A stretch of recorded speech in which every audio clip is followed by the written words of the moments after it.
నమస్కారం అండి. నమస్కారం అండి. మీ పేరు సార్? మా పేరు కృష్ణారెడ్డి అండి. కృష్ణారెడ్డి గారు, మీరు బ్రహ్మగుండ క్షేత్రానికి ఎన్ని సంవత్సరాల నుంచి వస్తున్నారు? నాకు ఇప్పుడు దాదాపు అంటే 51 సంవత్సరం అండి. దాదాపు అంటే నా దాదాపు ఒక 35 సంవత్సరాల నుండి వస్తున్నానండి.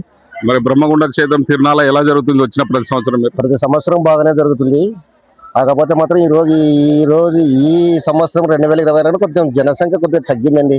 ఎందుకు తగ్గుతుంది అంటున్నారు సార్? ఇది డెవలప్ కావాలని, ఇది డెవలప్ కానందు వలన తగ్గుతుంది.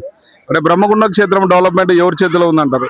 డెవలప్మెంట్ ఎవరి చేతులు ఉంది? ఒకవేళ అది దేవాదాయ శాఖ వాళ్ళు ఉంటారు, ప్లస్ లేదంటే వెల్దుర్తి మండల నాయకులతో అది జరుగుతుంది తెలియదు, లేకుంటే కాకపోతే మాత్రం ఒక నాయకులతో జరుగుతుండేది కూడా తెలియదు. మరి క్షేత్రం డెవలప్మెంట్ కి ఏం చేయాలంటారు?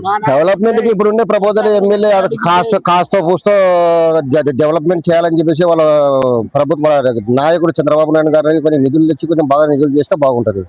మనోభావాలకి అంకితం చేసినారే తప్ప అక్కడ వాదిస్తుంటే ఇది వచ్చింది, ఇది ఈ ప్రభుత్వం వస్తే ఇది అంటారు, ఆ ప్రభుత్వం వస్తే అది అంటారు. కానీ ఒక భక్తులకు మాత్రం మంచి సౌకర్యాలు కొంచెం కనీసము ఒక 7-8 టాయిలెట్లన్నా, రాత్రి పూట ఇలా జాగరణం చేసే ప్రజలకు కొంచెం మంచి వసతులు కల్పించాలా అని కోరుకుంటున్నాము.